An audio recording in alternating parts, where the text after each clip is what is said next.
nggak minta apa-apa, nggak minta saya harus dicoblos juga enggak. Saya mau bantu itu karena Allah ikhlas tuh.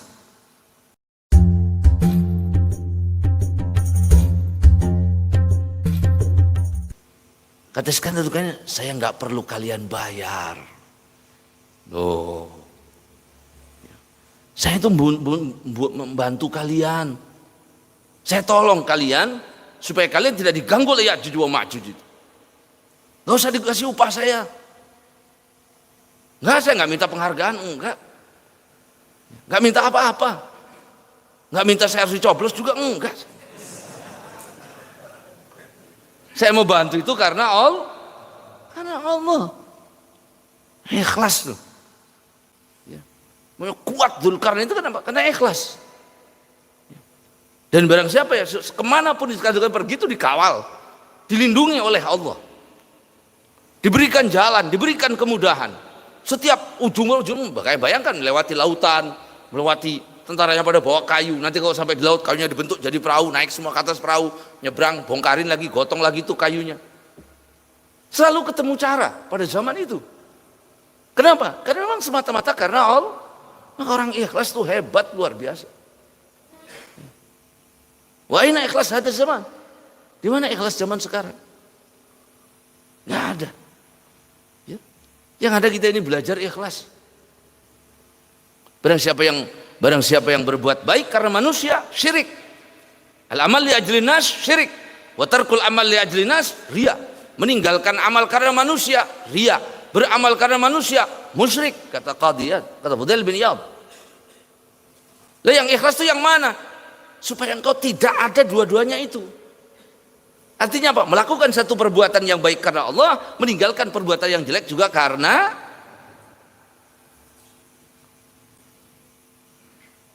cirinya apa orang yang ikhlas? Cirinya pujian dan cacian sama. Baru kita bisa ikhlas. Maka selama kita ini masih senang dipuji sama orang, takut dihina sama orang, takut dicaci sama orang, selama itu kita tidak akan pernah ikhlas. Cabut itu dari hati kita. Karena manusia memuji sebanyak apapun tidak akan merubah kedudukan kita.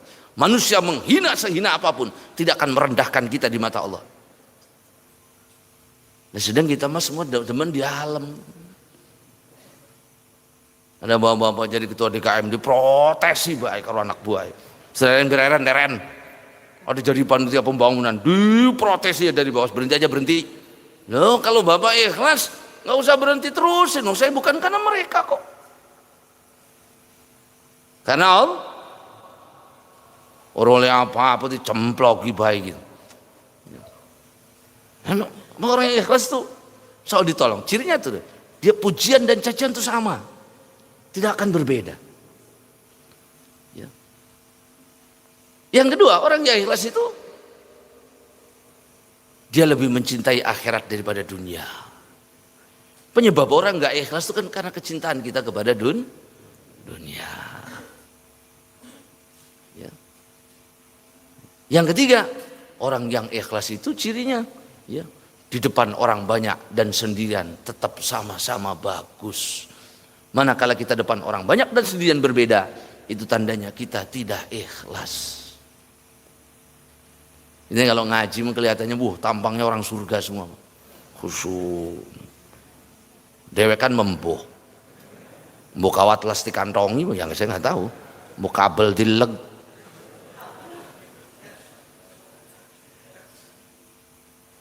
Dan main-main. Ya. Itu orang ikhlas. Ya. Orang ikhlas nggak ada kekuatan apapun. Malaikatnya nggak sanggup mencatat, Pak. Amalnya itu nggak bisa dicatat oleh malaikat. Tapi jangan beribadah menunggu ikhlas. Kalau kita beribadah menunggu ikhlas sampai mati nggak bakal ikhlas. Bapak jadi ketua DKM, saya belum ikhlas. Saya mati udah bakal ikhlas. Ngaji Pak, nanti saya belum ketemu niat yang ikhlas, nggak bakal bisa. Maka ulama kita mengajarkan beribadahlah. Ikhlas nggak ikhlas, beribadahlah. Sambil diperbaiki ikhlasnya. Kalau beribadah nunggu ikhlas, insya Allah nggak akan ibadah sampai mati. Pak Haji. Waduh, saya belum ikhlas, saya takut pulang dipanggil Pak Haji. Makanya karena saya belum ikhlas, saya belum daftar haji sampai sekarang. Loh, sampai mati bakal bisa. Terserah niatnya, sampai jalan diperbaiki, dibetulkan. Sehingga kemudian menjadi ikhlas. Ikhlas itu ada 3 tingkatan, Pak. Tingkatan yang pertama ini kelas PAUD. Orang yang beribadah mengharapkan sesuatu yang hanya bisa dilakukan oleh Allah. Contoh, kenapa Bapak sedekah? Mudah-mudahan Allah menyembuhkan penyakit saya. Itu ikhlas? Ikhlas. Kenapa Bapak sholat malam? Mudah-mudahan Allah mudahkan urusan saya. Ikhlas. Kenapa Bapak duha? Mudah-mudahan Allah perbanyak lapangkan rezeki saya. Itu ikhlas. Ikhlas PAUD.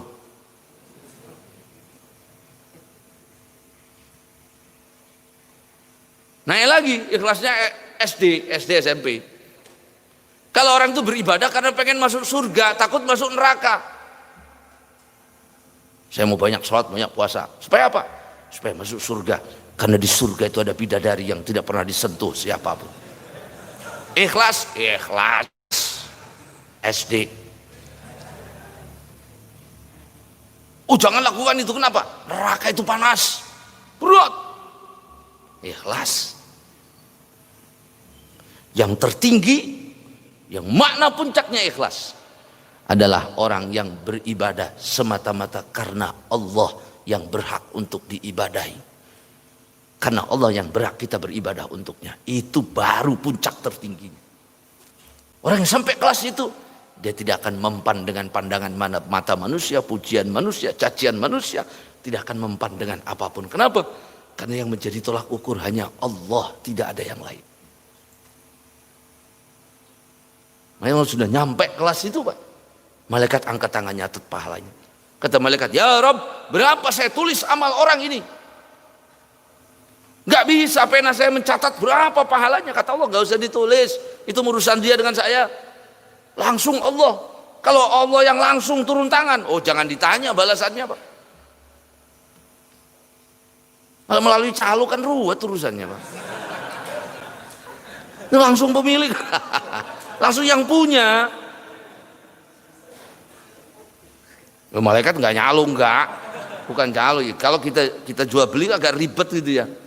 Tapi kalau langsung pemilik kan, mau berapa harganya? Emang saya seneng kok, mau berapa harganya? Langsung, nggak usah bolak-balik muter. Nah begitulah orang yang ikhlas tersebut. Ya, satu itu. Katanya nggak usah saya dikasih balasan. Saya bantu kalian selamat dari Ya'juj wa Ma'juj itu karena Allah, tidak karena yang lain. Masya Allah. Maka orang itu selama ikhlas, dia seperti gunung yang kokoh di tengah lautan, dihantam badai sehebat apapun, dia tidak akan bergeser sedikit. Iblis itu, Pak, semua orang digoda kecuali para nabi dan rasul. Yang kedua, orang-orang yang ikhlas. Illa ibadakal mukhlasin, hamba-hambamu yang ikhlas, kami tidak sanggup, kata iblis. Kami nyerah dengan hamba-hambamu yang ikhlas. Tidak sanggup kami mengganggu mereka. Kita mau beda, coba. Insya Allah setiap pengajian malam Selasa, satu orang akan diberikan mobil Fortuner baru. Sok sampai perapatan lingkar wong ngaji.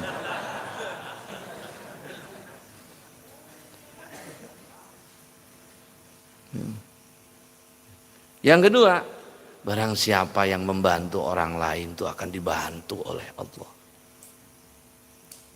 Kita punya urusan sulit, bantu urusan orang, Allah mudahkan urusan kita. Kita ini jadi manusia wataknya yang jelek itu satu, Pak. Demen dibantu, nggak suka bantu orang. Kita susah, kita mah susah harus ditulungi. Lah sirani lok nulungi wong ora. Ya pantes.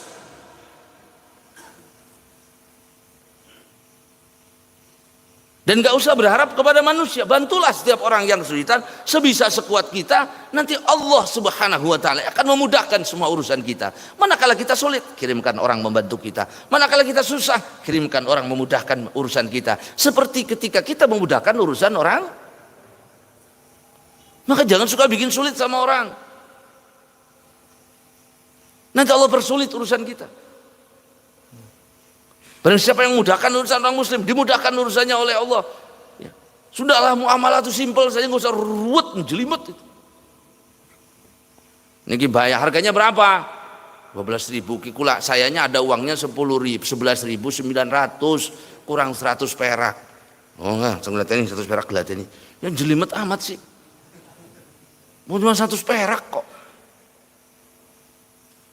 Yang saya katakan, kalau kita dimudahkan oleh Allah, memudahkan manusia, dimudahkan orang, dimudahkan oleh Allah. Begitu dihisab di akhirat. Gimana sholatnya? Sholatnya bagus ya Allah kata malaikat. Tapi orang khusyuk. Sholatnya masih benar, syarat rukunnya ada, tapi nggak khusyuk. Kadang-kadang ingat gajian, ingat cicilan, ingat segala macam lagi sholat tuh. Kata Allah, terima saja. Kurang-kurang dikit, terima aja. Kan enak. Puasanya mau puasa ya Allah, tiap bulan Ramadan dia puasa. Cuman kadang puasa ngomongin orang. Kadang-kadang puasanya nggak ikhlas. Bagaimana ya Allah, terima jangan. Kata Allah, silah kurang-kurang sedikit terima aja. Tuh. Tapi manakala orang itu senang mempersulit orang lain, Allah persulit. Cek. Sholatnya, syarat rukunnya penuh ya Allah. Sunnahnya, oh dia lakukan dengan sempurna. Ikhlasnya, ikhlas ya Allah. Masih belum diterima Allah. Periksa lagi. Makanannya halal apa enggak? Wah ini ya Allah. Kalau gitu, preteli lagi. Hisab lagi, cek lagi. Dihabisi betul-betul. Orang yang memudahkan orang lain. Ini Masya Allah. Pohon tetangga datang ke rumah kita aja ribut. Godongnya mengirimi, wah mau rilok. Ya sudahlah, nggak usah diributin.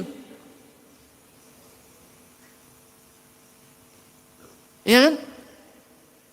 Ada tanah kita kesegok-segok dikit. Sudahlah, urusan begitu jangan diributin. Mau cuma segitu, nggak apa-apa. Woi, kimu, ayo orang. Hak Anda silakan, hak kita yang punya rumah, yang punya itu hak kita. Tapi ingat satu hal, mempersulit orang kalau bersulit, memudahkan orang dimudahkan oleh Allah. Oh kalau begitu kita akan didolimi orang terus, dikerjai orang terus. Allah tidak tidur. Kalau ada orang menzalimi orang lain, yang marah pertama kali Allah. Dan Allah sengaja mengulur orang yang berbuat zalim. Klipen sing rajin ibadah megancang mati. Iki sing tukang nipu, tukang meres wong mati-mati. Sing tukang nongkrong ning diskotik lingkar mati-mati.